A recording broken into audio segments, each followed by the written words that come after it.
자, 우리 복습을 한번 해볼까요? 모션은 다 지난주까지 다 끝났습니다. 이런 7개의 모션을 역사의 고속도로에 순서에 맞춰가지고 쭉 살펴봤거든요. 먼저 한번 복습을 해보고 선지서로 들어가겠습니다.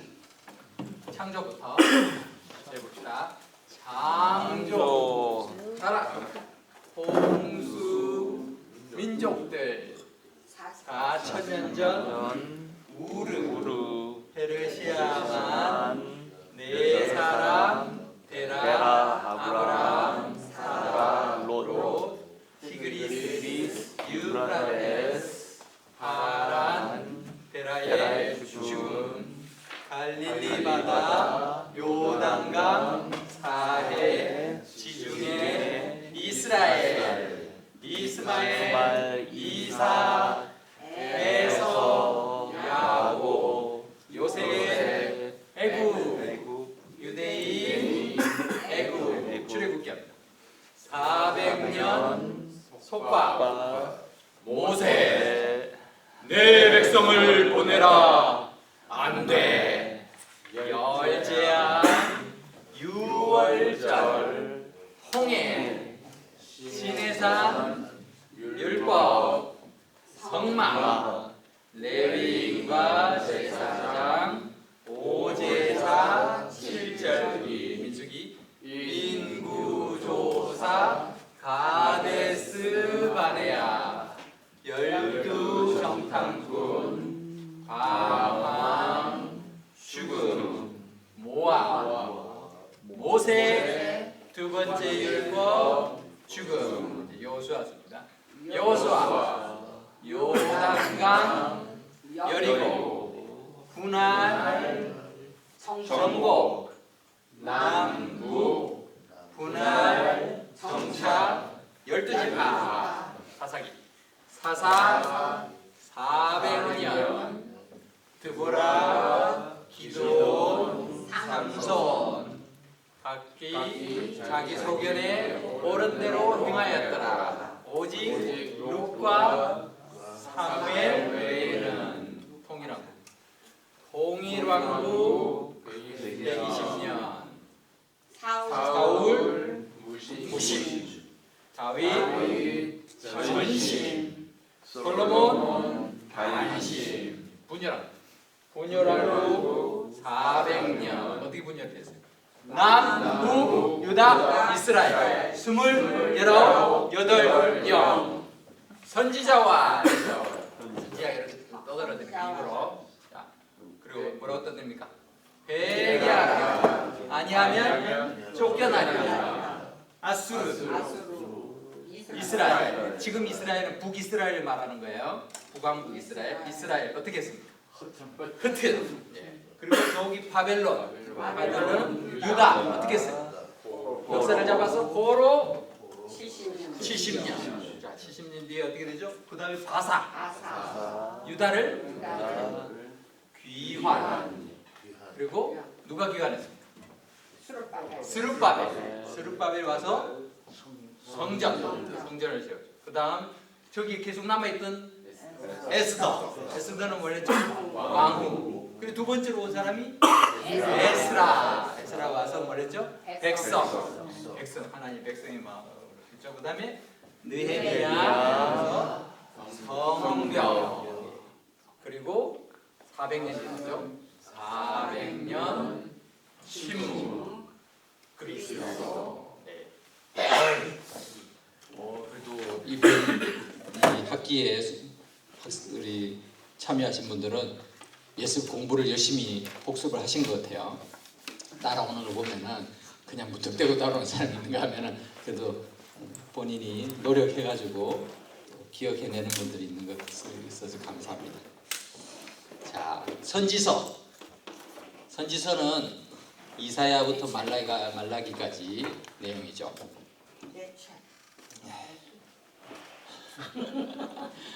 자, 이 그림을 보시면은 선지서를 바라보는 여러분들의 눈을 이렇게 표현한 거예요. 선지서를 보면은 구약의 선지서 보면은 왠지 막 너무 깜깜하게 느껴지는 거죠. 그냥 막 눈이 감겨. 읽으려고 해도 무슨 내용인지를 모르겠어. 내 어두운 이 나의 영안을 열어주십시오. 이러면서 눈이 열리기를 바라는 분들이 많죠. 근데 이제 선지서는 사실 뭐 우리가 선지자들의 생애가 어떻고 저떻고 그게 중요한 게 아니라 선지서가 무엇을 얘기하고 있는가에 대한 핵심 단어만 알면 돼요. 그리고 선지서를 읽으면서 우리가 가장 어려운 것이 무엇인가 하면은 어느 나라를 대상으로 했는지 그걸 잘 몰라요. 그리고 어디서 활동을 했는지 이런 것들을 좀 알 필요가 있고 시기가 언제였는지 이런 걸 알면은 선지서를 이해하는 데 큰 도움이 됩니다. 그래서 교재 60쪽을 한번 펴보시기 바랍니다. 60페이지. 60페이지에 보면은 우리 처음 보았던 그런 지도가 나오죠. 여기 이제 우르, 페르시아만, 티그리스, 유프라테스. 이게 이제 구약의 파노라마의 메인 지도예요. 근데 이제 여기다가 이제 선지자들이 어느 지역을 대상으로 활동을 했는가를 이렇게 나타낼 수 있어요. 북이스라엘이에요. 저거는 북왕국 이스라엘, 그리고 남왕국 유다, 그리고 또 아수르를 향해서 하나님의 심판의 메시지를 선포한 선지자도 있었어요. 아수르는 이스라엘 민족이 아니잖아요. 그런데도 이방 민족을 향해서 하나님이 하나님의 예언의 말씀을 선포하기도 했다는 것이죠. 그리고 바벨론에도 선지자가 활동을 했어요. 아니 바벨론도 이방인 나라인데 근데 바벨론에 포로로 잡혀갔을 때 그때 유대인들에게 또 계속해서 하나님의 말씀을 선포한 선지자들이 있었다라는 거죠. 그리고 나중에 다시 예루살렘으로 귀환했을 때 그때 예루살렘에서 하나님의 말씀을 선포했던 선지자들도 있었습니다. 뿐만 아니라 이방 족속이기도 하죠. 에서의 후손인 에돔 족속이 나라를 이룬 것이 바로 에돔이에요. 에돔. 그 에돔을 향해서 하나님의 심판의 메시지를 선포한 선지자도 있어요. 그러니까 아니 이걸 어떻게 우리가 다 외울 수 있을까? 기억을 할 수 있을까? 참 쉽지 않죠. 그런데 이것을 기억하는 방법이 있습니다. 이제 교재 61페이지를 한번 봅시다. 61페이지. 어떻게 먼저 구분을 해야 되는가 하면은 남북 유다 왕국, 남왕국 유다, 북왕국 이스라엘이 분열왕국으로 이렇게 지내다가 북이스라엘은 아수르에 의해서 망해요. 그리고 남왕국은 바벨론에 의해서 망하죠. 고기까지, 그러니까 포로로 잡혀가기 이전까지, 나라가 망하기 이전까지 북이스라엘 왕국에서 하나님의 말씀을 선포한 선지자들과 또 남왕국 유다에서 하나님의 말씀을 선포한 선지자들이 있어요. 이것을 포로 전 선지자라고 해요. 포로 전. 포로로 잡혀가기 이전이니까 좀 더 시기가 앞이죠. 그리고 또 그 시기에 아수르의 하나님의 심판의 메시지를 선포한 선지자들도 있었어요. 이것도 마찬가지로 포로 전이에요. 왜냐하면 아수르는 남왕국 유다가 망하기 전에 먼저 망했어요. 그러니까 나중에 바벨론이 남유다를 침공을 하죠. 아수르는 그다음 이미 역사에 사라져 버렸으니까. 그러니까 이 포로 전 이야기죠. 에돔도 마찬가지죠. 그렇게 요 선지자들은 포로 전 선지자예요. 그리고 포로로 잡혀갔던 선지자들도 있어요. 포로 시대. 그래서 포로 시대에 바벨론에서 잡혀간 이 유대인들을 향해서 자기 동족을 향해서 하나님의 말씀을 선포한 선지자들도 있었다. 이게 포로 시대예요. 포로 중에 유대인들에게 하나님의 말씀을 선포한 선지자. 그리고 마지막에는 포로에서 돌아온 3번에 걸쳐서 돌아왔죠. 스룹바벨, 또 에스라, 그리고 느헤미야. 근데 돌아와서 여기에서 정착해 있을 때 예루살렘에 있는 유대인들에게 하나님의 말씀을 선포한 선지자도 있어요. 요거를 잘 기억을 하면 돼요. 자, 어떻게 기억을 하느냐? 이스라엘과 아수르 위에다가 이스라엘 위에는 화라고 쓰시고 아수르 위에는 나라고 쓰십시오. 거기다가 화가 나요. 이 두 나라를 생각하면 하나님이 화가 나시는 거예요. 왜 화가 날까요? 하나님 말씀을 잘 안 들으니까, 거역하니까. 북이스라엘 왕국은 선한 왕이 하나도 없었잖아요. 선지자들이 회개하라, 아니하면 쫓겨나리라 하든지 말든지 막 신경 안 쓰고 그러니까 화가 나죠. 화병이 도질 정도로 북이스라엘은 화가 납니다. 이 아수르라는 나라는요, 자기밖에 모르는, 나밖에 모르는 그런 나라였어요. 그래서 이 화나를 잘 기억하면 돼요. 북왕국 이스라엘은 뭐라고요? 화. 아수르는 나. 예.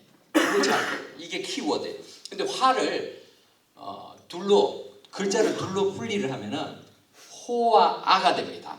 호와, 그죠? 호와 아가 합쳐서 화예요. 이해가 가시나요? 네. 호아. 그래서 호아를 여기 밑에다 쓰시는 거예요. 호아. 호세아. 예. 그러니까 뭔가 보이죠? 호세아. 그렇죠. 아는 뭘까요? 아모스. 예. 훌륭하십니다. 하나를 가르쳐 주면 다 아시네. 호세아, 아모스. 그러니까 북왕국 이스라엘의 백성들에게 하나님의 말씀, 하나님의 심판의 메시지를 선포한 선지자는 누구다? 호세아와 아모스다. 이걸 이제 기억을 하시면 돼요. 그렇다고 이 사람들이 북왕국 이스라엘 사람들이 다 그런 다였던 건 아니에요. 아모스 같은 경우는 남유다 왕국 사람이었어요. 그런데 북왕국을 향해서 하나님이 말씀을 전하라 그랬어요.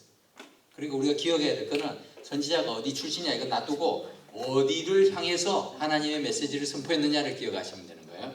뭐 우리가 성경 읽을 때도 마찬가지죠. 호세아를 읽을 때 이건 북왕국 이스라엘 향해서 하나님께서 말씀을 선포하시는 거구나 기억하시면 되고, 아모스도 마찬가지입니다. 아수르는 나를 생각하면 돼요. 나자로 끝나는 선지자, 나자로 시작하는 선지자. 네, 나자로 요나와 나훔. 이 아수르는 굉장히 이기적인 그런 족속이었나 봐요. 나밖에 몰라. 그러니까 요나와 나훔. 이 두 선지자는 아수르를 향해서 하나님의 메시지를, 하나님의 심판의 메시지를 선포한 선지자죠. 네. 자, 그 다음 유다, 남유다 왕국이 그래도 다윗의 후손으로 내려온 왕국이잖아요. 왕조가. 그래서 하나님께서 참 혼도 내고 하시지만 그러면서도 또 하나님의 선지자들을 많이 보냈어요. 계속해서 다 이루고 알리고 했어요. 근데 선지자들이 그래서 많이 갔어요. 많이 갔는데 말을 잘 안 들어요. 어떻게 말 듣는 듯 하다가 또 안 듣고. 그러니까 선지자들이 갔다가 계속 다 탈진을 해. 막 지쳤어요. 그래서 하나님, 여러분들 엘리야는 북왕국 이스라엘 선지자긴 하지만 선지자도 사람이니까 어떻게 힘들면은 하나님 나 못하겠어요. 죽여주세요. 데리고 가주세요. 뭐 이렇게 하잖아요. 엘리야 같은 사람도 그렇게 하는데 목회를 해보니까요 그 이해가 가더라고요. 저 정말 못하겠어요. 이럴 때가 있어요. 그런데 그럴 때 하나님의 은혜가 없으면은 계속하기 어렵죠. 그러니까 하나님께서 남왕국 유다를 선지자들이 하다가 지쳐가지고 있으니까 위문공연을 오셨어요. 위문공연을 오는데 그냥 오지 않고요. 이렇게 야, 넌 힘들지? 그러면서 선물 하나 가져왔어요. 그 선물 뭐 가져오신지 아세요? 여러분들이 피곤하고 힘들 때 가끔 이렇게 한 잔씩 드실 수 있는데 뭐죠 이게? 바카스. 이게 참 한국 사람들에게 바카스. 바카스를 하나님이 딱 가져오셨어요. 그러면서 자 이렇게 딱 주시면서 자 이거 뭔지 아니? 그렇게 물었어요. 그러니까 선지자가 예 바카스예요. 그렇게 했어요. 그래서 우리가 예 바카스예요. 쓰세요 빨리. 예 바카스예요. 예 바카스예요. 바카스 해도 되고요. 바카스 해도 됩니다. 영어로는 이렇게 카니까 바카스예요. 이러면 이제 여러분들 평생 안 잊어버려요. 예 바카스예요. 남유다 왕국 그래서 많은 선지자들이 참 가서 힘들었는데 하나님이 바카스를 사들고 왔어요. 예 바카스예요. 그래서 얘는 누구냐? 예레미야예요. 예레미야. 자가 들어가는 선지자가 누가 있죠? 하박국. 예, 하박국이 있죠. 가로 끝나는 한 미가. 예. 영어로는 마이카예요. 미카, 마이카. 미가. 마카스에도 되고 상관없는데 미가. 그리고 스가 나오는데 스가 이제 나중에 가면은 여러분 헷갈리잖아요. 여기서는 스가 스바냐예요. 스바냐. 스가랴도 있잖아요. 근데 여기서는 스바냐예요. 그걸 나중에 이제 다른 거를 이렇게 알게 되면은 이거는 이제 스바냐밖에 없구나 알 수 있죠. 2로 시작하는 선지자는 네, 이사야. 네, 그리고 얘는 네, 예레미야 애가예요. 이거는 예레미야 애가. 예 바카스 예. 그 얘가 두 번 나오죠. 왜냐하면은 뭐 같은 사람인데 책이 다르니까 책이 이제 예레미야서가 있고 예레미야 애가서가 따로 있으니까 이 둘로 해놓은 거죠. 그리고 나는 저기 있죠. 그러면 요로 시작하는 요엘이라는 선지자가 있어요. 요엘이라는 책이 있습니다. 그래서 요엘 이렇게 쓰시면 되죠. 예. 그리고 에돔. 이 에돔은 에서의 후손이에요. 에서와 야곱은 쌍둥이 형제였어요. 그러니까 굉장히 친하지 가까워야 되는 사이인데 나중에는 막 앙숙이 되죠. 에서가 자기 장자의 축복권까지 다 자기 동생이 다 이렇게 속여서 빼앗아 그 같이 생각되니까 막 죽이려고까지 했어요. 그러니까 도망갔잖아요. 도망가가지고 20년간 외삼촌 집에 가가지고 외갓집에 가가지고 있다가 결혼해가지고 뭐 애들 이렇게 줄레줄레 들고 이렇게 돌아오면서 또 에서가 마중이 아니지 또 나온다고 하니까 막 두려워가지고 막 발발 떨면서 어떻게 할까 막 선물 공세도 보내고 하면서 결국은 하나님을 만나죠. 하나님을 야복강에서 막 실험해 하나님의 사자하고 막 실험하면서 하나님 사자가 이기기 어려우니까 환도뼈를 탁 쳐가지고 막 쩔뚝거리는데도 안 놔주는 거야. 나한테 복 주시지 않으면 절대로 못 보내줍니다. 그렇게 해서 이름을 바꾸고 이렇게 새로 봤죠. 이스라엘이라. 너 이름 이스라엘로 해라. 하나님과 겨루 싸워서 이겼다. 뭐 진짜로 이긴 게 아니라 그만큼 하나님을 끈질기게 붙들렸다는 거죠. 그러면서 야곱이 이제 에서와 제휴를 할 때 또 형님이 반갑게 맞아주고 했던 이야기가 있습니다. 그러니까 사실 잘 지내면 됐는데 그 이후에도 그렇게 사이가 좋지 않았어요. 나중에 이 이집트 땅에서 이렇게 출애굽해서 이스라엘 백성들이 나와가지고 가나안 땅으로 올라올 때 에돔 지역을 딱 지나서 오면요 이게 쇼컷 지름길이 훨씬 쉽게 오는데 가서 이제 사신들이 가서 얘기했어요. 우리가 당신들하고 친구 아니냐, 형제 아니냐, 형제인데 이를 좀 지나가게 해달라. 우리가 뭐 이렇게 괴롭히지도 않을 거고 그냥 잘 똑바로 지나가면 갈 테니까 길을 열어달라 했는데 에돔 왕이 안 된다 그랬어요. 그렇게 못해. 안 도와줬어요. 형제는 무슨 그러니까 안 해줬어요. 그러면은 싸울 수도 있잖아요. 근데 하나님 싸우지 말라 그랬어요. 형제니까 싸우지 말아라. 그래서 어쩔 수 없이 돌아서 갔어요. 그런 전력이 있는 에돔 족속입니다. 자, 그런데 그 에돔이라는 나라가 상당히 그렇게 교만하고 이기적이었단 말이에요. 그런 나라를 향해서 하나님의 말씀을 전한 선지자가 있었어요. 그 선지자는 뭐라고 이렇게 했는가 하면은 선지자가 이렇게 우리 형제 아니냐? 받아줘. 우리 좀 받아줘. 받아줘 했어요. 그래서 받아요. 받아줘. 우리를 좀 받아줘라. 받아줘. 받아. 그렇게 에돔에 하나님의 말씀을 전했습니다. 자, 포로 시대가 됐어요. 이제 다 북쪽 이스라엘은 망해버렸고 흩어졌고 남쪽 유다도 포로로 바벨론을 잡혀갔어요. 자, 포로로 잡혀가니까 사람들의 이 심신 상태가 어떻게 될까요? 막 활기차고 우리가 이제 세상에 왔다. 외국에 왔네. 기뻤을까요? 아니죠. 나라 있고 얼마나 힘들어요. 그리고 이렇게 남의 나라에서 신분도 없이 노예로 이렇게 살고 다 식민으로 살아야 되는데 사람들 상태가 다 결결거렸단 말이에요. 그래서 포로로 잡혀갔던 사람들은 다 결결거렸다. 다 결결. 그 포로 중에 유대인들에게 하나님 말씀을 전하는 선지자들은 다 결결거렸지. 다니엘, 에스겔, 다니엘, 에스겔 이렇게 생각하시면 돼요. 다니엘, 에스겔. 다 결, 이게 중요해요. 여기 하얀색으로 쓴 게 중요합니다. 다 결. 자, 그리고 70년의 포로 생활 끝나고 귀환을 하게 됐어요. 귀환을 한 뒤에 남유다 이 예루살렘에서 하나님 말씀을 계속해서 선포했던 거의 마지막 시대의 선지자들이죠. 구약 시대의 마지막 선지자들인데 여기 3명이 있어요. 그리고 이 선지자들은 어떠냐? 자, 포로 생활에서 자 너희는 본국으로 돌아가도 다 고레스 왕이 선포를 하니까 이사를 가야 되냐? 이사가 아니 이민이죠.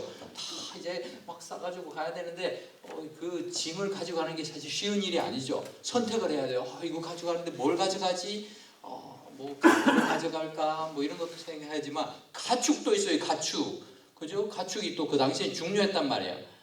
그러니까 사람들이 우리 집에 키우던 이 똥개를 가져가야 돼? 개 중요하지. 개. 그 말은 어떻게 말? 말도 좀 필요하지. 그러니까 개도 가랴, 말도 가랴. 그래서 개도 가랴, 말도 가랴. 개 가랴, 말 가랴. 개도 가랴, 말도 가랴. 포로에서 귀환할 때는 그렇지. 개도 가야 되고 말도 가야 되고 개도 가랴, 말도 가랴. 그래서 학계 스가랴 말라. 그래서 여기 스는 스가랴는 여기에 해당되는 거예요. 그래서 얘 바깥 스에 할 때는 스바냐를 생각하시면 됩니다. 네. 쉽죠? 네. 그렇게 어렵지 않습니다. 요게요. 선지서의 대부분 전부예요. 이것만 알면은 그래도 선지서를 이해하는데 굉장한 도움이 됩니다. 여기에서 선지서의 핵심 단어만 이제 하나씩 외우면은 선지자가 어느 시대에 어느 지역을 향해서 어떤 하나님의 말씀을 전했구나를 우리가 알게 되는 것이죠. 자, 우리 교재 63페이지를 펴보십시오. 63페이지 이렇게 쭉 나와 있죠. 지금부터 선지서의 17권의 선지서의 그림을 하나씩 보여드리면서 핵심 단어를 설명할 건데요. 거기에 이제 핵심 단어를 쓰시면 돼요. 그리고 핵심 단어를 쓸 때 이제 여기 있는 그림을 이렇게 연상을 기억해 보시면은 이해하기가 훨씬 쉬워집니다. 자, 제일 먼저는 아까 전에 북이스라엘을 향해서 하나님의 말씀을 전한 선지자가 둘이 있었다 그랬어요. 북이스라엘. 여기는 뭐죠? 한 글자로 하면 화. 두 글자로 하면 호아. 그죠? 그러니까 호세아부터 시작해요. 호세아를 봅시다. 이 호세아는 어느 나라를 향해서 하나님 말씀을 선포했다고요? 북이스라엘 왕국. 굉장히 악한 나라였어요. 하나님 말씀 안 들었어요. 치지주도 안 들었어요. 이 호세아는 핵심 단어가 음녀입니다. 음녀. 음탕한 여인. 참 아주 야식거리하게 옷을 입고 사는 그런 여인인데 음녀. 호세아 선지자는 하나님이 명령을 해가지고 매춘부하고 결혼해요. 몸을 파는 여인, 장녀 그런 여인하고 결혼해. 고멜이라는 여인. 그 여인하고 결혼을 합니다. 그런데 결혼을 해가지고 행복하게 살면 괜찮잖아요. 그러면 고맙습니다. 나 같은 사람을 이렇게 아내로 맞아주고 하나님의 선지자가 이렇게 해주니 고맙습니다. 했는데 그게 아니고 이게 또 도망가 버려요. 도망가가지고 또 옛날 생활로 돌아가 버리는 거예요. 얼마나 그게 참 환장할 노릇이에요. 그러니까 그러면 그냥 내버려둬야 되는데 하나님 또 데리고 오래요. 그럼 데리고 가요. 또 값을 주고 또 사가지고 데리고 가야 돼. 참 그렇게 하는 이 일을 통해 가지고 자, 너네 집 지금 콩가루 집안이지? 너네 집처럼 북이스라엘이 지금 그런 상태야. 내가 너희를 이렇게 구원해 줬는데 또 죄로 돌아가. 또 자꾸 돌아가. 이렇게 음란하고 그런 영적인 그런 간음. 영적인 간음이라는 게 뭐예요? 우상숭배예요. 우상숭배. 하나님을 안 믿고 다른 신을 섬기는 게 우상숭배. 그게 영적인 간음이죠. 그런 상태. 그게 바로 이스라엘 백성의 상태다라는 것을 그 가정, 그 결혼 생활을 통해서 하나님 보여주고 계신 거죠. 그래서 호세아서에서는 이런 핵심 단어가 음녀라는 거죠. 음녀. 북이스라엘이 고멜이 음녀와 같이 이제 이 북이스라엘이 하나님을 떠나서 영적인 그런 음란한 행동을 저질렀다. 이것을 이야기하고 있습니다.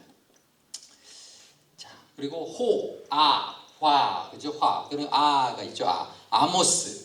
아모스도 남유다 사람이긴 하지만 북이스라엘 향해서 하나님의 말씀, 하나님의 메시지를 선포했다 그랬어요.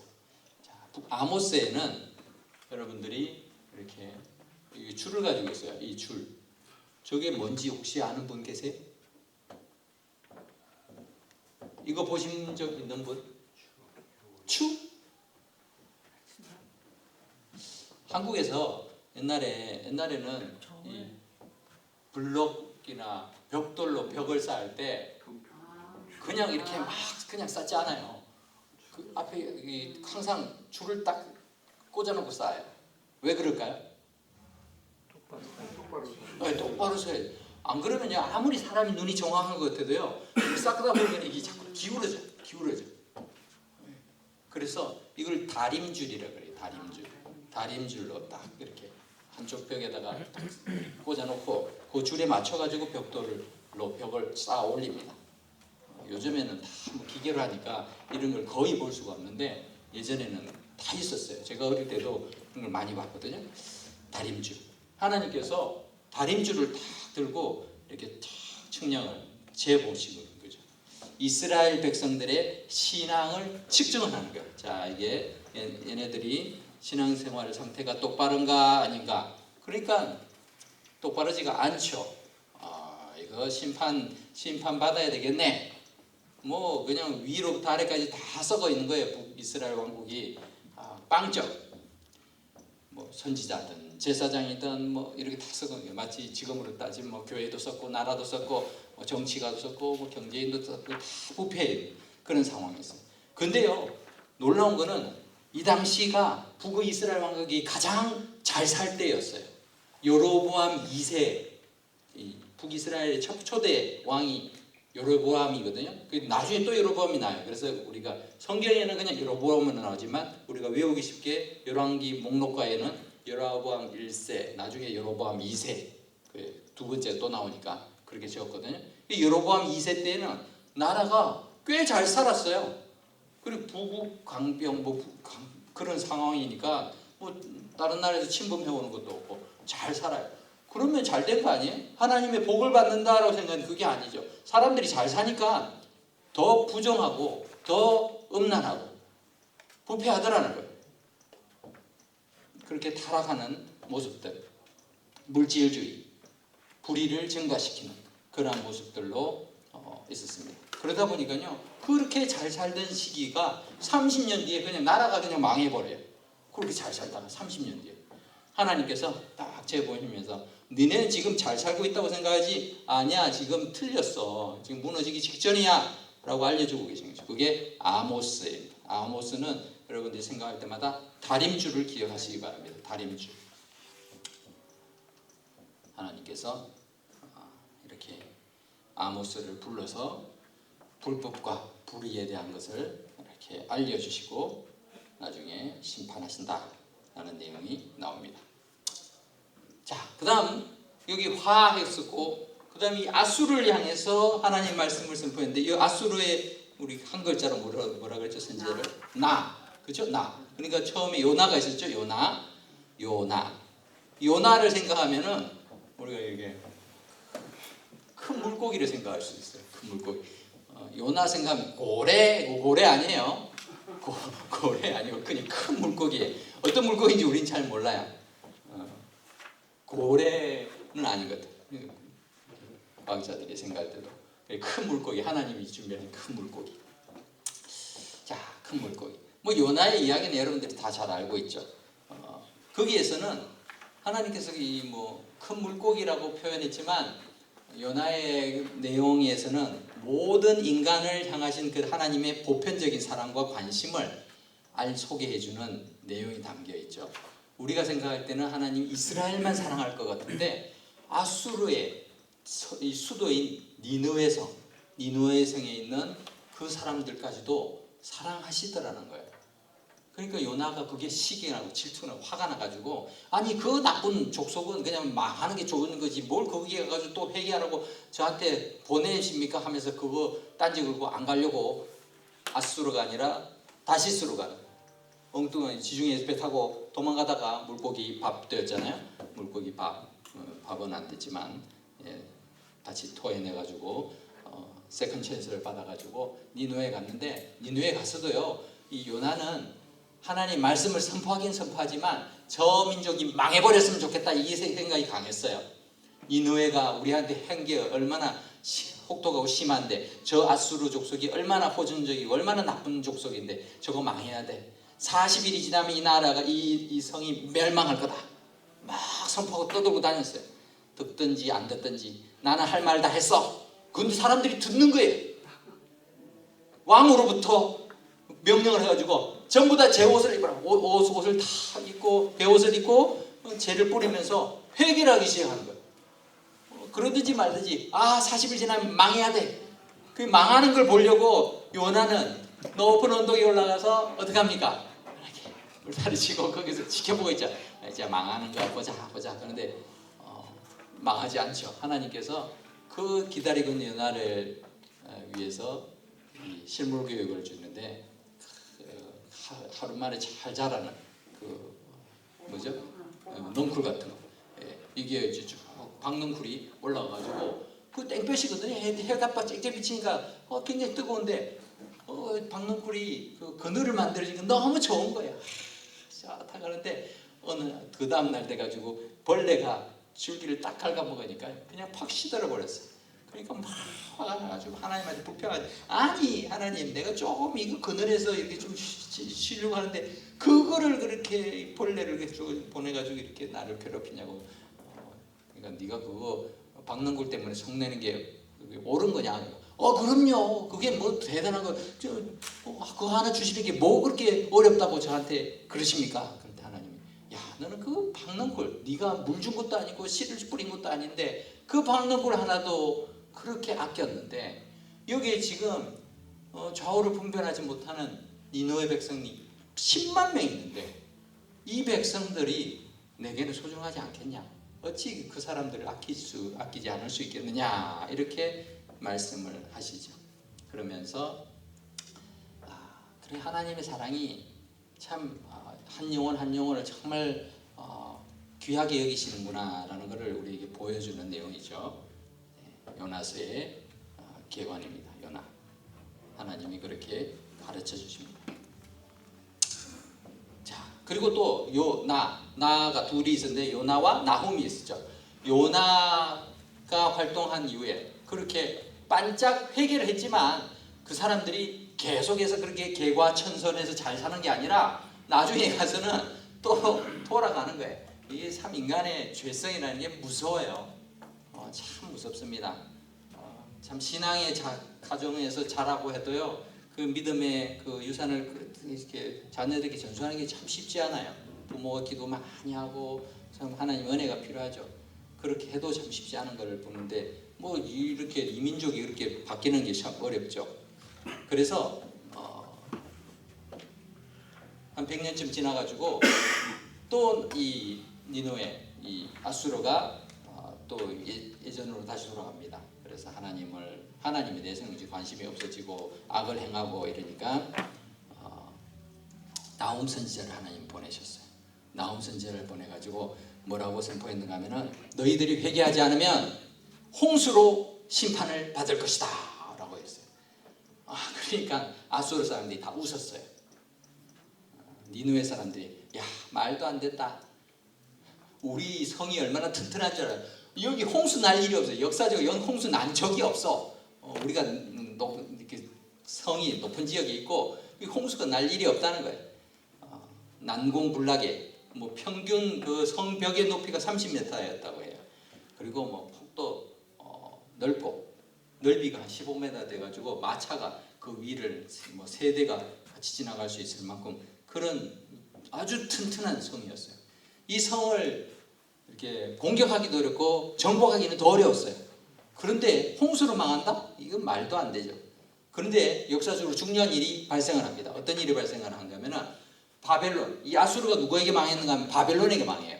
바벨론 군사들이 이 아수르의 니느웨 성을 처음 공격을 하려고 보니까 이게 참 어려운 거예요. 그래서 어떻게 하는가 잘 보니까 여기 티그리스 강이 흘러가고 있어요. 티그리스 강, 여기 유프라테스 강이 흘러간다 그랬죠. 티그리스 강, 요 근처에 있었거든요. 그 티그리스 강물을 이렇게 막아가지고 물줄기를 니느웨 성 쪽으로 돌렸어요. 그러니까 한꺼번에 티그리스 강 물이 탁 물의 힘이 굉장히 셉니다. 그래가지고 성을 그냥 박살을 내버립니다. 그렇게 하는 바람에 결국 홍수가 난 거죠. 홍수로 완전히 망합니다. 니느웨가 무너지고 뭐 수도가 망하니까 아수르 삽시간에 무너지죠. 그렇게 강했던 아수르가 역사상 그냥 흔적도 없이 사라져요. 우리는 세계사를 1900년 후반에 배우기 때문에 아시리아 나라를 세계사에 다 배워요. 그런데 1840년 이전까지도요, 아시리아라고 나라가 있다라고 주장하는 학자가 아무도 없었어요. 성경에만 나오는 거예요. 그러니까 성경에 나오는 얘기는 뭐 전설 아닐까? 뭐 이렇게 생각했어요. 근데 1840년에 어떤 이 고고학자가 그 아수르의 이 유적을 발굴을 조금 합니다. 근데 그걸 파내려 가려면은 흙을 뭐 한 12만 톤을 파내야 돼요. 엄두가 안 나니까 그냥 포기했어요. 근데 한 3년 뒤에 또 영국의 또 이런 발굴팀이 그렇게 해가지고 그걸 찾아냅니다. 그렇게 해서 아수르의 유적들, 니느웨의 유적들 이런 것들을 다 발굴을 해내죠. 그걸 발굴하면서부터 성경에 있는 내용들이 아수르가 침략했다 뭐 이런 것들이 다 진짜구나. 성경에는 아수르 왕의 이름도 나오잖아요. 그런 것들이 다 사실이구나. 그래서 그 유적들이 발굴돼 가지고 뭐 영국의 대형 박물관에도 많이 가 있고 그렇게 있습니다. 그 아수르가 이라크 그 지역이거든요. 이라크에서 그 유적들이 많이 또 훼손이 됐죠. 옛날에 아이시스가 뭐 해가지고 다 부시기도 하고 그랬습니다. 아무튼 이게 이제 역사적인 사실. 놀라운 거는 그렇게 2500년 전에 그렇게 강성했던 나라가 거의 잊혀져 있었다라는 것이죠. 홍수로 멸망을 했어요. 그래서 여기 보면은 물이 막 쳐들어오는데 성벽이 무너지는데 성벽에 이 나훔이라는 글씨가 있죠. 나훔. 그래서 나훔은 홍수를 생각하시면 됩니다. 홍수. 니느웨의 죄와 멸망, 심판에 대해서 말씀하고 있습니다. 그 다음에 남유다로 갑니다. 우리가 지금 북왕국 이스라엘을 하나님 말씀을 선포한 선지자 2명, 화 있고 아수르의 하나님 말씀을 선포한 선지자 2명, 요나와 나홈을 얘기했죠. 이제 남왕국 유다예요. 남왕국 유다. 여기는 선지자들이 많았어요. 누구 있었죠? 바카스예요 하면 돼요. 바카스. 그래서 예부터 합니다. 예레미야서는 핵심 단어가 썩은 띠입니다. 썩은 띠. 유다왕 요시야 통치 시절에 하나님의 말씀 부르심을 받아요. 연도나 이런 건 우리가 다 외울 수도 없고 외울 필요도 없는데, 예레미야 선지자는 나라와 민족을 위해서 눈물을 많이 흘린 선지자예요. 그래서 눈물의 선지자라고도 말을 해요. 심지어는 유다의 백성들에게 바벨론에게 항복해야 된다. 우리는 바벨론을 못 이긴다. 이런 얘기예요. 그러니까 누가 좋아하겠어요? 아니 목숨을 걸고 싸워야지. 뭐 항복하라는 얘기야. 하나님이 심판하시는데 뭐 자꾸 대들 생각만 하고 있었어요. 그래서 친바벨론주의자, 매국노, 거짓말쟁이 이런 오명 속에 구덩이에도 빠지고 여러 가지 어려움을 많이 겪었어요. 그는 자기 나라가 망하는 모습을 끝까지 지켜봤어요. 그리고 포로로 잡혀가는 것도 봤어요. 예레미야는 포로로 잡혀가지 않았어요.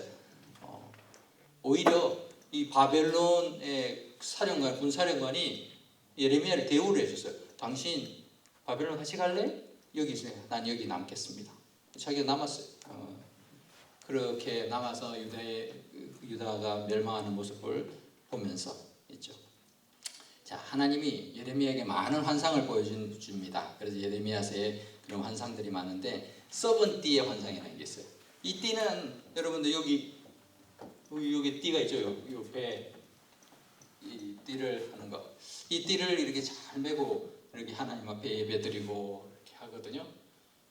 그래서 그 띠인데 그런 띠를 바벨론의 유프라테스, 아까 전에 티그리스 강물을 막아가지고 니느웨가 홍수로 망했다라는 걸 얘기했는데, 이 유프라테스 강가에 가서 너의 그 새로 만든 그 배의 띠를 거기다가 바위 틈에 감춰라 그랬어요. 감춰놨어요. 여러분 강가에 있는 바위 틈은요 물기가 많잖아요. 그게 놔두고 오랜 시간이 지난 다음에 다시 가져오라 그랬어요, 하나님이. 그래서 가왔어요. 가보니까 띠가 다 썩어서 냄새가 나는 거예요. 이거 악취가 나네요. 그거 정말 새 거였는데, 브랜드 뉴였는데 왜 이렇게 됐죠? 이렇게 얘기하죠. 썩은 냄새가 진동하는 거예요.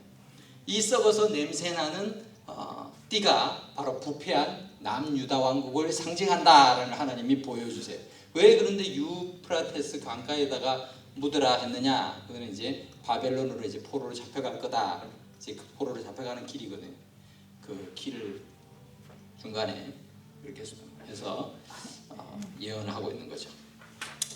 예레미야는 유다에 대한 심판을 선포하지만 하나님께서는 나중에 또 유다 백성을 회복시키시고 또 그 하나님의 계획을 이루어가실 것을 예레미야를 통해서 선포하게 합니다. 그래서 예레미야를 생각할 때마다 썩은 띠 생각을 하시면 돼요. 연이어서 나오는 게 예레미야 애가예요. 우리 예 바카스 예 할 때는 이 운율을 맞추기 위해서 뒤에 나오지만 성경책에는 예레미야 나오고 예레미야 애가가 바로 붙어서 나와요. 그죠? 이 예레미야 애가는 지금 예레미야 선지자가 뭐하고 있어요? 울고 있죠? 애가라는 말 자체가 눈물의 노래라는 뜻이에요. 그죠? 슬픈 노래. 가장 슬픈, 구약 성경에서 가장 슬픈 책이에요. 그래서 눈물, 예레미야 애가를 생각할 때마다 눈물을 생각하시면 됩니다. 예루살렘 멸망에 대해서 개인적, 민족적 비탄을 시적으로 표현하고 있죠. 그래서 5개의 그런 조가처럼 그렇게 나와 있는 것이죠. 너무 슬퍼서 자기 나라가 이렇게 망하다니, 하나님의 예루살렘, 하나님의 도성이 이렇게 망해버리다니, 그걸로 인해서 눈물로 쓴 조가가 5개가 있죠. 그래서 예레미야에가는 5장까지 있습니다. 비탄 가운데에서 이렇게 빠져 있는데, 그런데 중심에 회상을 해보니까 하나님의 신실한 약속이 생각이 나는 거예요. 그래서 여호와는 우리를 회복시켜 주실 것이다 라는 그 소망을 가지고 일어납니다. 그래서 예레미야 애가 3장 23절에 보면은 여호와의 인자와 긍휼이 무궁하심으로 우리가 진멸되지 아니함이니이다. 이것이 아침마다 새로우니 주의 성실하심이 크시도소이다 라는 구절도 나오죠. 그렇게 슬픈 가운데서 하나님을 붙들고 있는 그런 예레미야 애가의 내용을 볼 수가 있습니다. 예레미야 애가 핵심 단어가 뭐라고요? 눈물. 눈물. 자, 예 바꿨어요. 하박국이죠. 그다음에 하박국. 자, 이 하박국 선지자가 지금 탑에 올라가 있어요. 그죠? 근데 이게 무슨 탑일까요? 탑의 이름은 이게 뭐죠? 이게 시계탑이에요. 영어로 하면 와치타워. 와치타워예요. 와치타워가 뭐 하는 데인지 아세요? 와치타워? 파수대. 이게 여호와의 증인이 이걸 써가지고 우리가 잘 안 쓰는데 말을. 와치타워라는 거는 우리 군대 갔더니 초소 같은 거 그런 거죠. 경계 서는데 그걸 와치한. 와치가 이거 와치 이름이 비슷하니까 똑같으니까 이제 여기다 와치를 이렇게 해놓은 거지. 이 시계탑 원래는 이제 시계탑이 아니라 와치타워예요. 와치타워. 경계하는 그 자리. 거기서 이제 지켜보는 거죠. 어떻게 일이 진행될 것인가를 지켜보는 거죠. 그걸 지켜보는 사람들을 뭐 우리 현대어로 하면 뭐 경계병 또 감시 뭐 이렇게 할 수 있겠지만 옛날 우리 성경에는 파수꾼으로 말할 수 있죠. 파수꾼이란 말이 이렇게 상황을 지켜보는 그런 역할을 부여받은 사람이죠. 그것을 파수꾼. 자, 이 하박국 선지자는 남유다 왕국을 향해서 하나님의 심판의 메시지를 선포했어요. 그런데 심판의 메시지를 선포했다기보다는 하나님 앞에 좀 따졌어요. 왜 따졌는가 하면은 이제 하나님께 오히려 항의를 하는 거예요. 하나님, 지금 남유다, 내가 살고 있는 이 남유다 왕국이 이렇게 부패했는데 왜 가만히 보고만 계세요? 의로우신 하나님 어디 가셨습니까? 그냥 두십니까? 벌 줘야 되는 거 아니에요? 막 이러는 거예요. 근데 하나님께서 딱 대답을 하세요. 말씀하시는데, 그래, 내가 그냥 조금 지나면은 바벨론을 사용해서 남유다를 벌을 할 거야. 그렇게 말씀해요. 그러니까 하박국이 좀 의아한 거예요. 아니, 바벨론은 유다보다 더 악한 족속인데 어떻게 더 악한 족속을 사용해서 유다를 벌을 할 수가 있어요? 아니, 그 민족은 더 벌을 받아야 되는데. 그렇게 이제 생각하죠.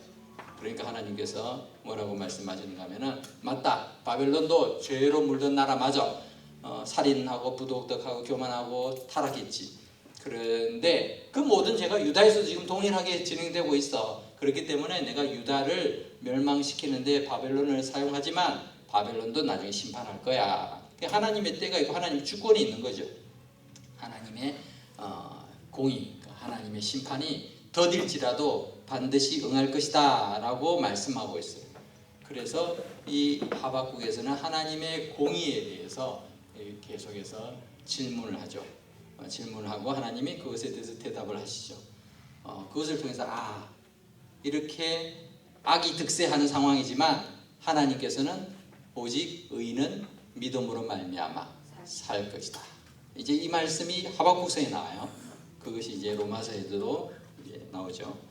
의인은 그의 믿음으로 말미암아 살리라. 그리고 물이 바다를 덮음같이 여호와를 인정하는 것이 세상에 가득할 것 하는 그런 날이 올 것이다. 하나님이 다스리는 나라가 온다라는 것도 알려주고 있습니다. 그래서 하박국이 불평을 하다가 나중에는 그 불평이 감사로 바뀌어요. 그래서 자기가 볼 때는 무화과 나무 잎이 마르고 포도 열매가 없고 또 감람나무 열매가 지고 논밭에 식물이 없어도 우리 양떼가 없어도 또 송아지 없어도 나는 여호와로 인해 즐거워하겠다. 구원의 하나님을 위해 기뻐하리라. 이런 말씀도 하박국서에 나오죠. 하나님의 구원에 대해서 새로운 깨달음을 가진 내용들이 나옵니다. 그것이 하박국서에 나오는 내용입니다. 자, 그 다음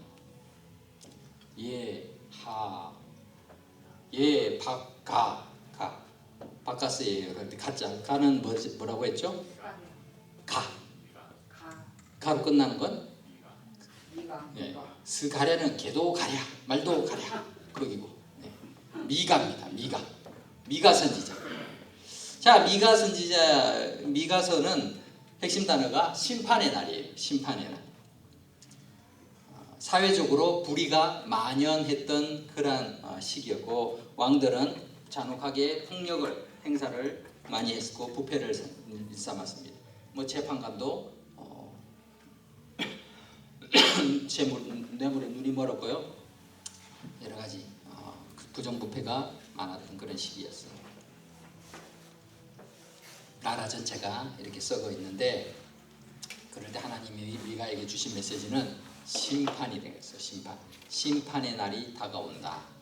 심판의 날. 심판을 예언했습니다. 하나님이 원하시는 것은 그냥 형식만 갖춰준 난 그래도 예배생활을 하고 있어. 신앙생활 잘하고 있어. 교회 다니고 있잖아. 뭐 이런 거. 11조 하고 있어. 이게 아니라는 거예요.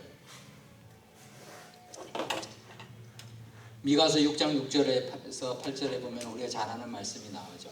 내가 무엇을 가지고 여호와 앞에 나아가며 높으신 하나님께 경배할까? 내가 번제물로 1년 된 송아지를 가지고 하나님 앞에 나아갈까? 그때 여호와께서 천천의 수양이나 만만의 강물 같은 기름을 기뻐하실까?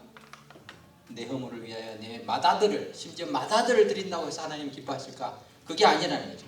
여호와께서 너에게 구하시는 것은 오직 정의를 행하고, 옛날의 말씀에는 공의를 행하며 인자를 사랑하고 겸손하게 하나님과 행하는 것이다 라고 말하고 있죠. 그러한 자들이 없으니까 하나님이 심판하신다.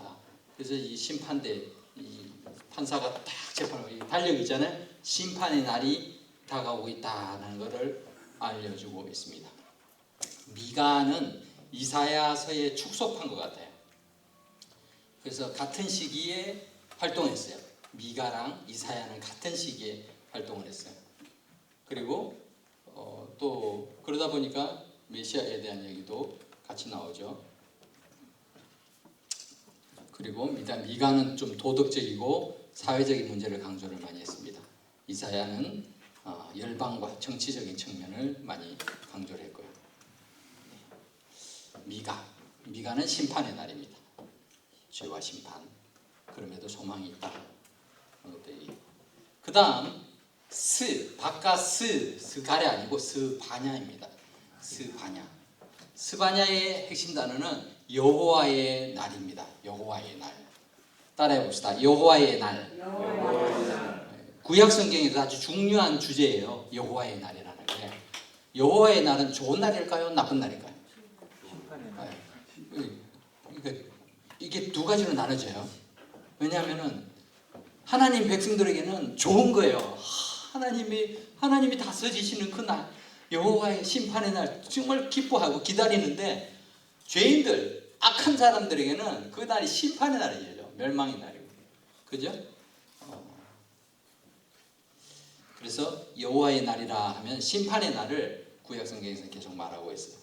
모든 피조물에게 임하게 될 그 하나님의 날, 여호와의 날이 임박했다. 이 환난의 날이기도 하고 죄에 대한 심판의 날이기도 하지만, 또 한편으로는 하나님께서 모든 것을 다 회복시키실, 하나님의 주권을 오롯이 이렇게 보여주실 그런 날이다라는 것이죠. 그렇기 때문에 그날을 믿지 않는 모든 사람들에게는 심판의 날이요, 믿는 사람들에게는 구원의 날이다. 여호와의 날, 기쁨의 날이다.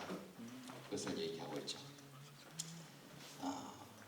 하나님께서는 그 하나님의 자녀들을 얼마나 기뻐하는지를 이 스바냐가 잘 노래를 했죠. 스바냐 3장 17절인가요? 여기 잘 아는 찬양이 나오죠. 찬양. 네, 이거 아세요? 네, 우리 한번 불러보죠.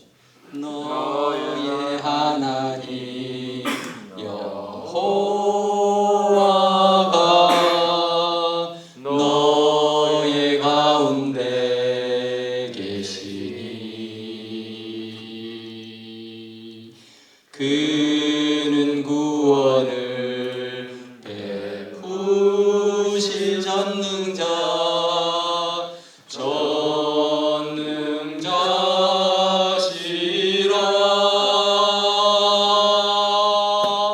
그가 너로 인하여 기쁨을 이기지 못하시며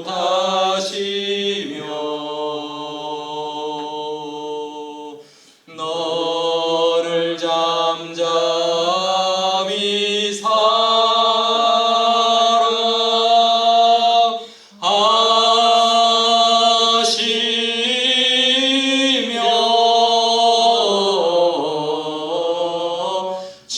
즐거이 부르며 기뻐하시리라.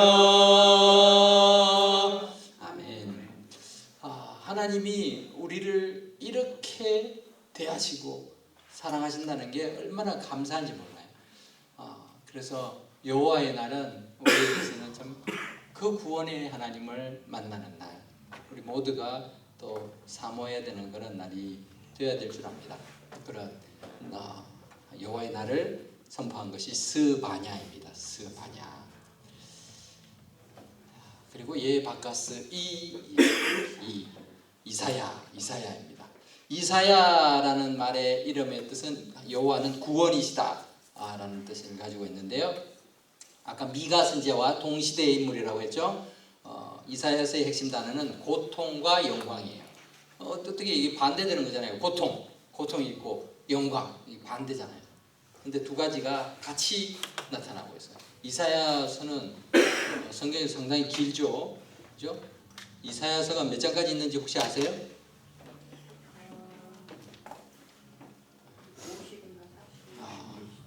50, 40, 66장. 예. 이 이사야서는 미니 성경이라고도 얘기를 해요. 미니 성경. 그래서 구약 39, 신약 27 합쳐서 66권이잖아요. 그것처럼 66장으로 되어 있습니다. 미니 성경, 성경의 축소판이다라고도 표현해요. 그래서 이사야서를 둘러 나누면 크게 1장에서 39장까지는 고통에 대한 거예요. 왜 고통을 당할까요? 죄로 인해서 고통을 당해요. 하나님 앞에 반역해서 죄로 인한 고통. 그게 구약적인 내용이죠. 뭐 이거 지켜라, 지키지 않으면 이렇게 혼난다, 뭐 이런 거. 그런 고통에 대한 이야기가 많습니다. 근데 40장부터는 위로하라, 내 백성을 위로하라. 40장에서 이렇게 시작을 하면서 66장까지는 메시아로 인해서 받을 영광에 대해서, 누리게 될 영광에 대해서 다루고 있어요. 그러니까 마치 신약적인 예수님이 이 땅에 오셔가지고 또 백성들을 위로해 주시고 또 하나님 나라를 선포하시면서 하나님의 백성으로서 하나님을 또 영광 돌리는 그러한 모습들을 표현하는 것처럼 이사야서가 그렇게 구성이 되어 있다라는 거예요. 그래서 1장에서 39장까지는 심판, 그리고 40장에서 66장까지는 회복, 심판과 회복, 우리가 다른 말로는 고통과 영광, 이렇게 표현할 수가 있습니다. 이사야서는 그렇게 나눠져 있어요. 자, 그리고 예 바카스 이 두 번째 마지막은 예레미야 애가를 위에서 했으니까 그다음에 요가 남았죠. 요나는 여기 아수르에 했으니까 요엘이 남았습니다. 요엘은 핵심 단어가 메뚜기 떼예요. 그래서 요엘서를 읽으면 메뚜기 이야기가 참 많이 나와요. 메뚜기가 왜 나올까요? 네? 뭐 볶아 먹으려고? 반찬으로? 영양가도 풍부하다는데 맛있어요? 네. 그러니까요. 이 메뚜기 떼로 하나님이 심판하시겠다는 거예요. 메뚜기를 어떻게 하나님께서 심판을? 근데요, 메뚜기 떼가 수십억 마리가 날라들면요, 이게 그 공포가 어마어마합니다. 그리고 한번 싹 지나가면은 남는 게 없어요. 최근에도 몇 년 전인가 아프리카에서부터인가 메뚜기 떼가 막 계속 이동하는, 그게 완전히 초토화시키면서 이렇게 이동하는 그 현상들이 뉴스로 나온 적이 있어요. 지금도 그런 일이죠. 뭐 펄벅의 돼지라는 소설에도 보면은 메뚜기 떼에 대한 그런 이야기가 나오죠. 이 메뚜기 떼가 우리가 생각하는 것보다 엄청난 재앙이에요. 그래서 이 이집트에서 10재앙 중에 하나도 메뚜기 재앙이었죠. 메뚜기가 그냥 싹이란 싹, 뭐 파란 거 다 그냥 갉아먹고 지나가 버리니까 곡식, 채소 그것을 다 뜯어먹고 가는 거예요. 실제로 BC 8세기경에 남유다에 메뚜기 재앙이 있었어요. 그것을 가리켜서 사람들이 이런 나라가 망하려거나 왜 이런 일이 생겨났을까 했더니 요엘 선지자가 하나님의 심판이다 그렇게 얘기를 하고, 앞으로는 이것과 비교되지 않는 더 큰 심판이 올 거다. 하나님의 심판을 메뚜기 떼에 비유해서, 왜냐하면 경험을 했으니까 이 메뚜기 떼의 이 무시무시한 재앙, 이거와 비교되지 않는 재앙을 경험하게 될 거야.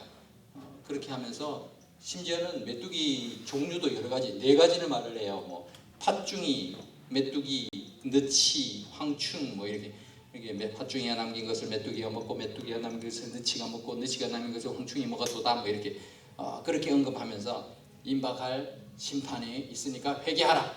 결론은 메시아, 이 모든 선지자들이 외치는 건요, 회개하라는 거예요. 회개. 하나님의 심판이 있다 그러면은 우리 망했구나 하고 자포자기 하라는 게 아니고 회개하라는 거죠. 그것을 얘기한 선지자가 요엘입니다. 요엘은 메뚜기 때. 회개하면은 회복을 시켜주시는 거죠. 회개하면은 회복을 하는 기쁨도 누리게 된다라는 것을 알려주고 있습니다. 자, 그래서 북이스라엘의 화, 아수르의 나훔, 요나의 나훔, 그리고 남유다 왕국의 바카스예요까지 했어요. 그리고 이 포로 전에 또 한 나라가 있는데 에돔이에요. 에돔을 향해서 하나님의 말씀을 전한 선지자가 누구라고요? 오바다죠. 네. 오바다는 형제를 지키는 자. 이 가인이 그런 얘기 했잖아요. 너 동생 아벨 어딨냐고 하면 내가 뭐 형제를 지키는 자입니까? 그렇게 얘기를 했잖아요. 그 말에서 이제 따와서 오바다는 에돔을 향해서 형제를 지키는 역할을 해야 되는데 그러지 않았다라는 거죠. 형제 나라인데도 적대 관계에 계속 있었죠. 처음부터 에서와 야곱이 갈등하고 이렇게 했더니 나중에 그 후손들까지도 그렇게 열심히 싸우고 그랬어요. 그러면서 이 이스라엘 민족이 이렇게 힘들 때 하나도 안 도와줬어요. 오히려 그걸 구경하고 있어요. 잘 됐다. 빨리 망해라. 그러면 우리는 괜찮아. 왜냐하면 에돔은요 상대적으로 높은 지역이 있었어요. 그러다 보니까 자기들은 침범을 잘 안 당해. 우리는 괜찮아. 이렇게 교만한 사람들이었어요. 하나님이 심판을 선포를 했을 때도 뭐 우리가 왜 형제를 지켜야 돼요? 이렇게 생각해요. 근데 형제를 지키는 자의 그 의무에 대해서 무시했던 거죠. 그 교만했던 에돔을 향해서 교만하지 말아라 라고 오바댜 선지자를 통해서 예언을 하고 있는 것이죠. 그것이 오바댜. 구약 성경에서 가장 짧은 책이에요. 오바댜. 이 한 장밖에 없어요. 오바댜. 신약 성경에도 짧은 책이 한 장짜리가 몇 개 있죠? 몇 개 있는데 구약 성경에 하나, 오바댜. 자, 그리고 포로 중에 하나님의 말씀을 선포한 선지자들. 그 선지자가 2명이 있었어요. 포로 중에는 이 포로들의 상태가 어떻다고요? 다 결결거린다 그랬죠? 다니엘, 에스겔. 이 포로로 잡혀갈 때도요 3번에 걸쳐서 잡혀갔어요. 첫 번째 유능한 사람들 싹 뽑아갔어요. 그때 잡혀간 사람이 다니엘이에요. 두 번째 그래도 또 추려서 데려가요. 그때 뽑혀갔던 사람 중에 한 사람이 에스겔이에요. 나머지는 이제 예루살렘 멸망시키고 그냥 싹 다 잡아갔어요. 그래서 다니엘이 1차 포로에 잡혀가요. 다니엘과 세 친구가. 그리고 2차에 에스겔이 잡혀가는데 다니엘은 아주 총명했죠. 그리고 다니엘은 꿈도 우리가 꿈하면 요셉을 많이 생각하는데 다니엘도 환상을 많이 봤어요. 1차로 바빌론에 잡혀갔는데 이 천하를 호령하던 바벨론도 나중에 보면 70년 만에 망하죠. 그런 것을 보죠. 그 나라가 망하는 거. 이 바벨론 다음에 이 메대, 바사 뭐 이렇게 가는데 그 시기들을 지나면서 다니엘은 계속해서 그 총리 역할들을 감당을 합니다. 하나님이 지혜를 주셔서 그렇게 하죠. 바벨론의 왕 중에 느부갓네살이라는 왕이 있어요. 우스갯소리로 느부갓네살은 몇 살이 왕이 됐을까요? 그러니까 느부갓네살이 왕이 됐어요. 갓네살, 느부갓네살. 진짜로 그렇진 않고 느부갓네살이 아주 이 남유다를 완전히 멸망시켰잖아요. 아주 굉장히 아주 파워풀한 그 당시 바벨론 제국의 왕이었는데 어느 날 꿈을 꿉니다. 꿈을 꾸는데 큰 신상을 이렇게 딱 세워지는 거예요. 그래서 큰 신상 멋있다. 뭐 이런 꿈을 이렇게 하는데 그 꿈이 깼는데 생각이 안 나는 거예요. 생각이. 뭔가 중요한 메시지였는데 생각이 안 나면 답답하잖아요. 우리도 꿈꾸면 그럴 때 많죠. 막 꿈까지 딱 깼는데 생각이 안 나. 답답하다는 거예요. 이 바로는 그래도 생각을 했어요. 기억이라도 났는데 이 느부갓네살은 꿈이 생각 안 나니까 자기네 나라에 있는 모든 이 점성술사들 그 당시에 박사라는 사람들은 다 점성술사예요. 별을 보고 뭐 점치고 이런 사람들 다 불러 모았어요. 야, 내가 꿈 꿨는데 뭔지 기억이 안 나. 꿈을 빨리 알려줘. 아, 이게 환장 노릇이지 뭐지. 자기 꿈 자기도 모르는데 남 보고 알아 날라니까 야, 얼마나 속 터져요. 그러니까 아무도 말을 못하죠. 아니 엉뚱하게 얘기하다 또 목이 날아갈 파니까 아무도 모르니까 어떻게 이거 다 죽여 이거 다 가짜야. 이것들이 뭐 똑똑하다고 그렇게 바벨론 술사들 다 죽이라 그러는데 그때 다니엘이 딱 나타나서 하나님이 그걸 알려주신 거죠.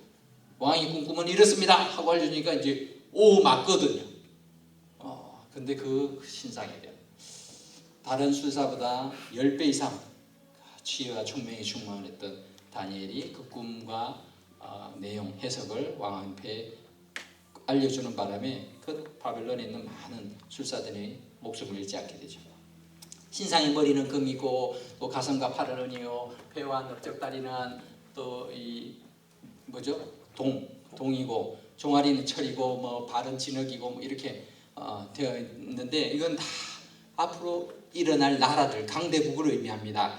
그 나라들이 차례차례 결국 흥할 것 같은 나라들이 강대할 나라들이 점차 자꾸 무너지고 새로운 나라가 등장하고 이렇게 될 건데 나중에 큰 공중에 뜨인 돌이 날아와가지고 이 신상을 쳐부셔가지고 가로로 산산조각 낼 것이다. 영원히 변치 않는 그런 나라가 이 땅에 임할 것입니다. 그것이 바로 하나님의 나라입니다. 라는 게 그 꿈의 해석이에요. 그런데 어쨌든 그 꿈을 다 이해했는지 아닌지 모르지만 느부갓네살이 그 얘기를 듣고 이렇게 총명한 사람을 어떻게 구할 수 있어? 그래서 자기 옆에 두고 그렇게 총리로 삼죠. 그래서 다니엘서는 12장으로 되어 있는데 이 12장 중에서 9장이 꿈과 관련된 이야기들이에요.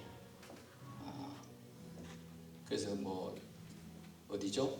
저기 사자굴에 들어간 이야기도 나오고 뭐 이런 건 다 아시니까.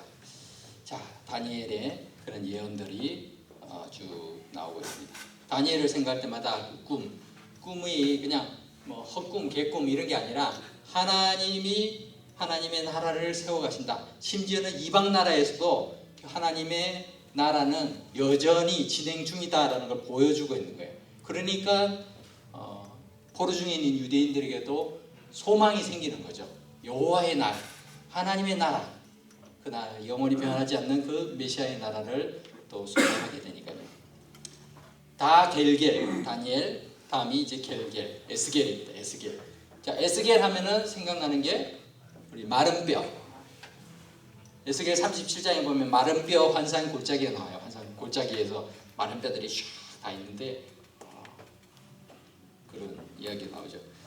비전의 선지자라고 이렇게 할 수 있는데 2차 포로로 잡혀로 갔던 사람입니다. 에스겔은 한 20살 정도 청년에 잡혀가가지고 한 30살쯤 됐을 때 하나님께서 부르셨어요. 그리고 한 20년을 사역을 했던 선지자입니다. 어느 날 하나님이 골짜기에 데려가서는 보니까 뼈들이 가득한데 뭐 다 말라 비틀어졌어요. 뼈밖에 없어요. 근데 하나님 질문하십니다. 에스겔아, 이 뼈들이 능히 살겠느냐? 이렇게 질문할 때 어떻게 대답을 해야 될까? 이거 답을 잘해야 되거든요. 네, 그럼요 살지요. 그럼 어떻게 하면 답을 모르잖아요. 에스겔은 참 지혜로웠어요. 주여, 주님이 아십니다. 그리고 이걸 보고요, 어떤 학생이 이거다 해가지고 대학교에서 시험 볼 때 교수님이 질문을 했는데 모르겠어. 교수님은 알고 계십니다. 그렇게 썼다가 F만 써. 그래, 나는 A인데 너는 F야. 어쨌든 이 골짜기에 있는 그 뼈들을 하나님께서 보여주시죠. 뼈들이 맞춰지고 또 이 가죽이 힘줄이 생기고 살이 붙고 가죽이 덮이고 나중에 생기가 들어가라 하니까 생기가 쫙 들어가서 살아있는 군대로 이렇게 하죠. 그걸 통해서 뭘 보여주는가 하면은 지금 포로로 잡혀있는 유대인들이 포로 생활 중에는 정말 마른 뼈 같아. 뭐 아무것도 할 수 없는 것 같아. 그런데 이러한 사들도 하나님이 생기를 불어넣어 주시면 결국 회복될 거다라는 것을 보여주고 있다라는 거예요. 우리의 인생도 마찬가지입니다. 뭐 내가 뭐 옛날 왕년에는 뭐 했는데 지금 자꾸 시간이 지날수록 지금의 모습은 초라하게 그지가 없어지죠. 앞으로는 더 그럴 수도 있고. 그러니까 내가 이걸 이래가지고는 이제 뭐 아무것도 하지 못해. 이런 패배의식에 사로잡힐 수 있죠. 인생을 살아가면서 실패를 많이 한 사람들은 또 한 번도 그런 자신감도 가지지 못할 수도 있어요. 그러나 그럼에도 불구하고 하나님이 함께 하시면, 하나님이 우리의 삶에 개입하시면 하나님이 우리 연약한 인생을 통해서 능력의 하나님으로 또 역사하실 거라는 거죠. 그것을 우리가 기대하며 하나님을 바라보아야 된다라는 것을 알려주고 있는 거죠. 그러한 메시지를 에스겔은 포로 중에 있는 유대인들에게 선포하고 있는 거예요. 어떤 환상을 통해서 마른 뼈라는 환상을 기억하면서 여러분들이 그 내용을 기억하시면 됩니다. 자, 70년의 포로 시간들이 지나고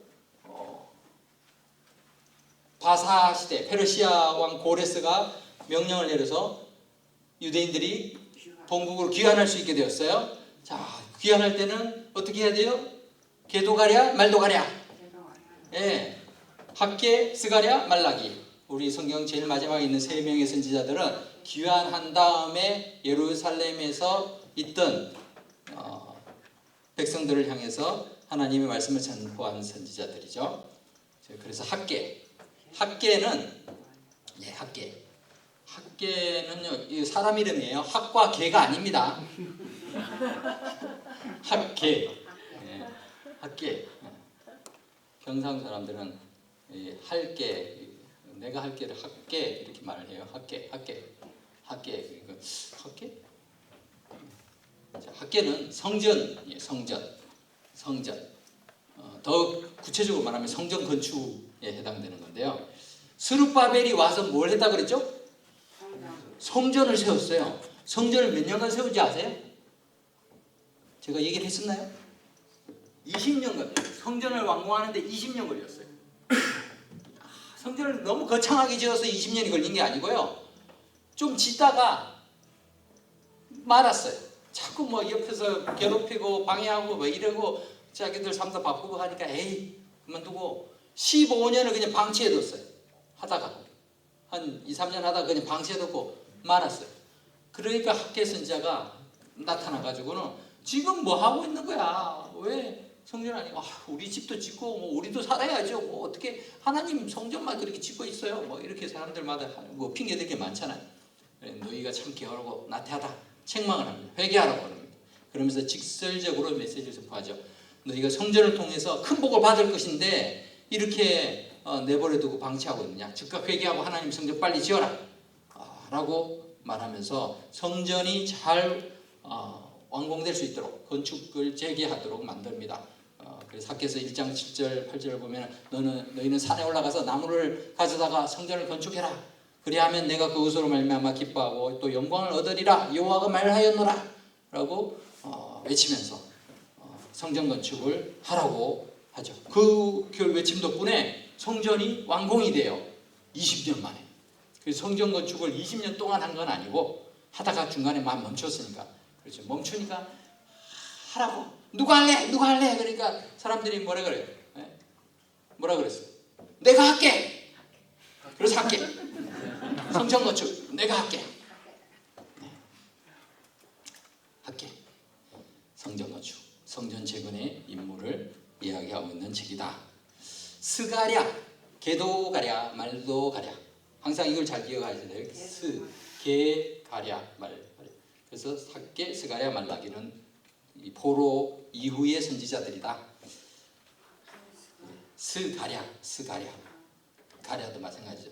이 스가랴는 학개 선지자와 동시대 인물이에요. 아까 전에 미가와 이사야가 동시대 인물이라고 했죠. 학개 선지자와 스가랴가 함께 활동을 했고, 그리고 둘 다 똑같이 성전 건축에 대해서 얘기를 했는데 스가랴서의 핵심 단어는 메시아에 대한 준비예요.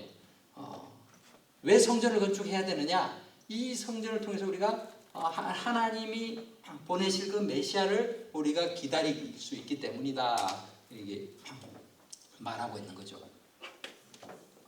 학개는 주로 책망을 했다고 한다면 스가랴는 주로 다 도닥이었어요. 격려를 하는 그런 모습으로 또 성전을 잘 지을 수 있도록 했습니다.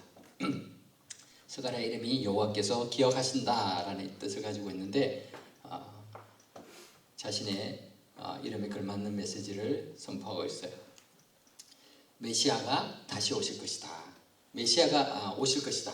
아직 오신 게 아니니까 우리는 다시 오실 메시아를 기억하지만 그 당시에는 메시아가 온다라는 것만 알고 있는 거죠. 그것을 얘기합니다.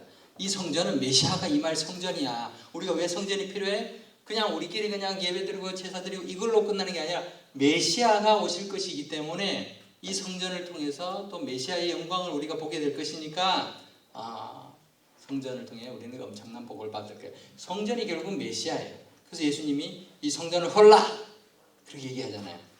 눈에 보이는 이 성전이 결국 오실 메시아를 상징하고 있는 거예요. 그 성전이 그래서 필요했던 거고 그 성전을 보면서 내가 여기서 복 받고 내 가족이 잘 살고 이게 아니라 메시아가 오신다라는 걸 계속해서 기대하게 만드는 것이죠. 스가랴는 이렇게 미래적인 메시아의 오심에 대한 준비를 해야 된다라는 것을 알려주고 있습니다. 그래서 스가랴서 9장 9절에 보면은 너의 왕이 예루살렘에 시온에 따라 기뻐하라 하면서 너의 왕이 너에게 임할 것이다 하면서 그는 공의로우시고 구원을 베푸시고 겸손해서 나귀를 타시나니 그렇게 나귀 타고 오실 메시아에 대해서 선포하고 있죠. 그래서 예수님이 종려주일에 나귀를 타고 들어가시죠. 스가랴 선지자의 예언을 응하시기 위해서. 그런 내용이 스가랴서에 나옵니다. 스가랴서는 메시아의 오실 날을 그렇게 준비하는 그런 내용들이 기록되어 있습니다. 자, 마지막 개도 가랴 말도 가랴 말라기. 예, 말라기. 지금 이 하트는 우리의 마음을 상징해요. 마음인데 마음이 딱딱하게 굳었어요. 그래서 돌같이 굳은 마음. 따라해 봅시다. 돌같이 굳은 마음. 돌같이 굳은 마음.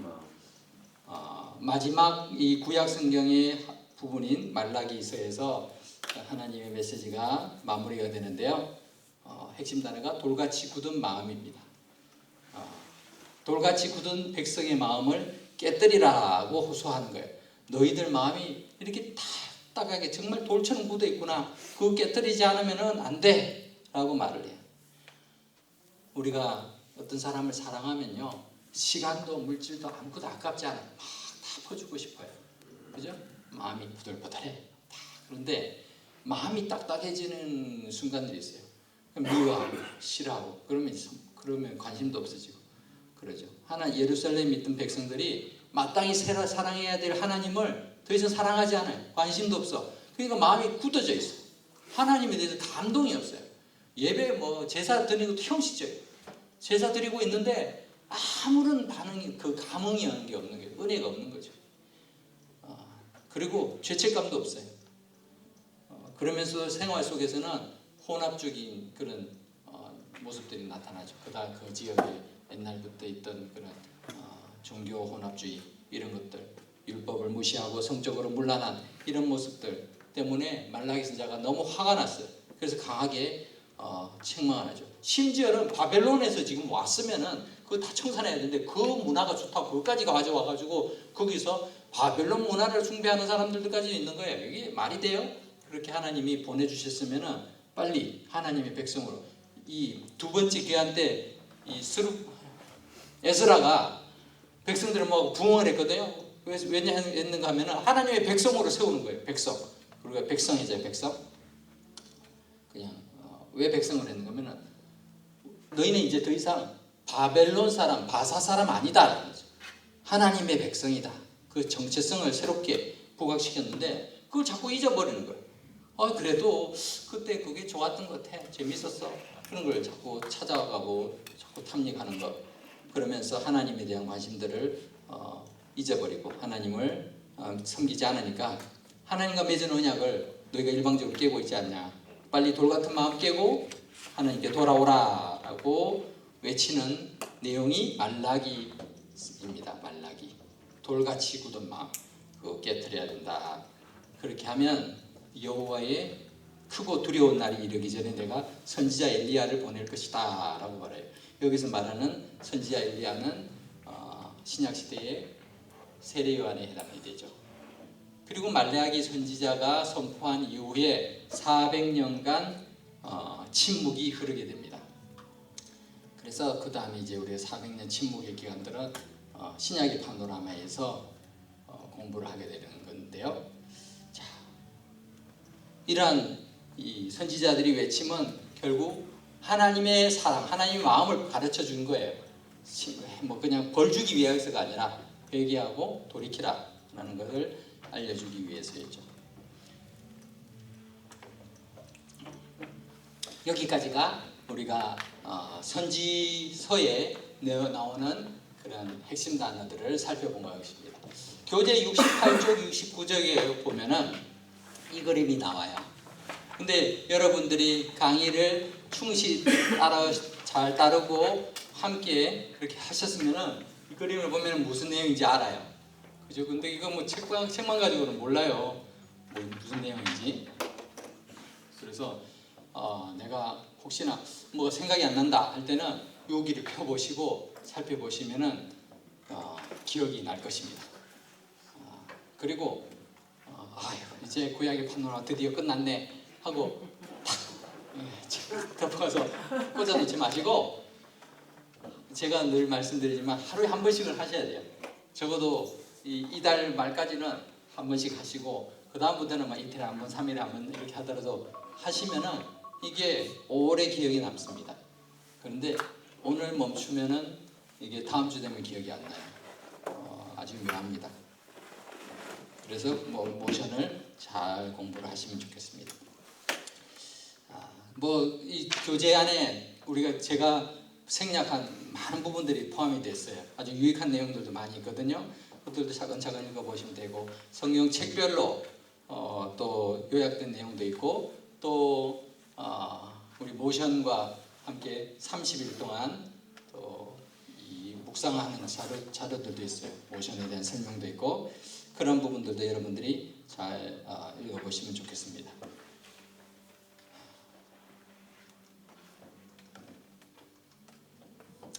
자, 이렇게 열심히 지금까지 달려왔어요. 왜 이걸 하느냐? 구약의 파노라마를 하는 이유는 성경 말씀을 읽기 위해서요.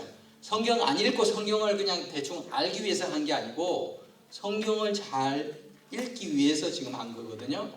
그래서 성경을 잘 읽으셔야 돼요. 이건 했는데 성경을 안 읽는다 그러면 안 되겠죠. 성경을 읽을 때 7가지의 복이 있다고 합니다.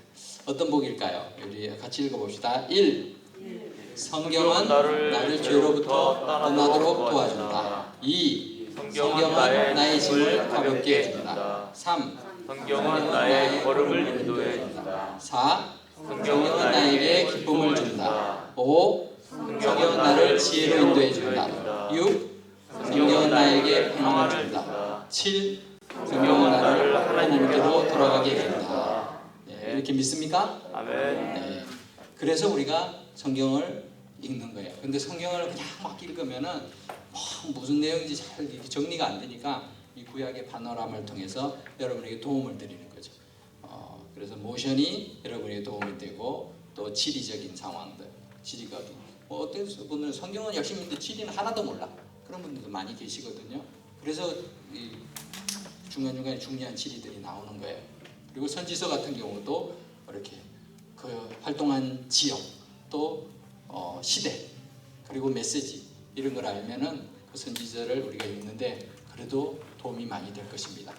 자, 우리 마지막으로 모션을 한 번 더 하고 그렇게 마치려고 합니다.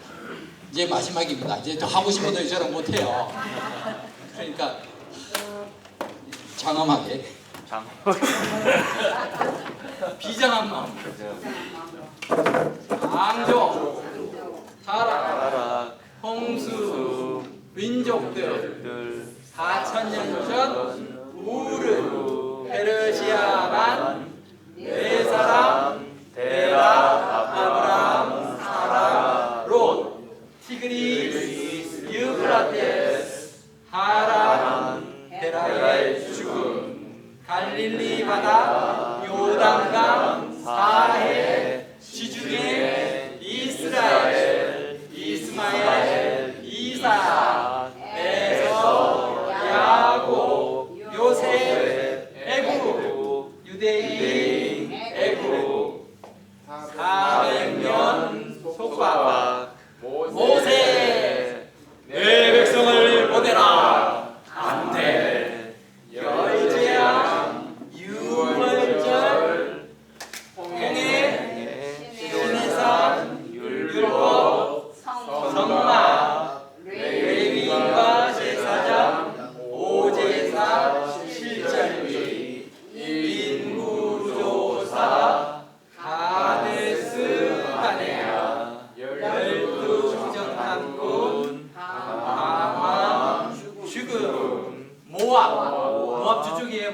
모압, 모세, 두 번째 율법, 죽음, 요수아, 요단강, 여리고, 분할, 정복, 남북, 분할, 정착, 12지파, 사사, 400년, 드보라, 기드온, 삼손, 각기 자기 소견에 옳은 대로 행하였다. 오직 룻과 사무엘 외에는 통일왕국 120년, 사울 무심, 다윗 전심, 솔로몬 안심, 분열왕국 400년. 어떻게? 남북 유다 이스라엘 29영 선지자와 회개하라 아니하면 쫓겨나리라. 아수르, 이스라엘, 흐트, 바벨론, 유다, 포로 70년, 바사, 유다, 귀환, 누가?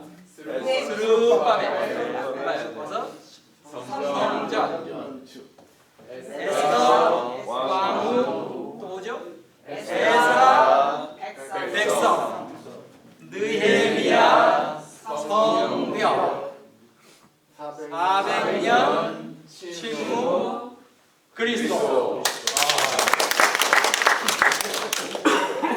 그래서 이번 학기 우리 학생들은 숙제를 열심히 하신 것 같아요. 보면은 알아요. 저를 따라서 허겁지겁 하시는 분도 있고 자기가 그래도 생각하는 분도 있고 수고를 많이 했습니다. 기도하고 마치겠습니다.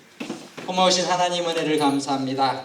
하나님의 말씀은 우리가 참 몇십 년을 공부한다 해도 다 깨달을 수 없지만 주님 하나님 말씀 더 가까이 하고 더 깨닫고자 이렇게 구약의 파노라마를 통해서 저희가 주님의 말씀을 더 사랑하고 가까이 하기를 소원합니다. 주님을 사랑하는 마음으로 또 이 힘들고 어려운 시간들을 또 내고 공부하고 훈련하는 우리 모든 분들을 기억하여 주시고 하나님 말씀을 볼 때마다 그 말씀이 나의 삶 속에 참 진리로 또 능력으로 역사함을 경험하는 인생 다 되게 하여 주셔서 하나님의 말씀이 내 발의 등이요 내 길의 빛이 됨을 날마다 실감하며 살아가게 도와주시옵소서.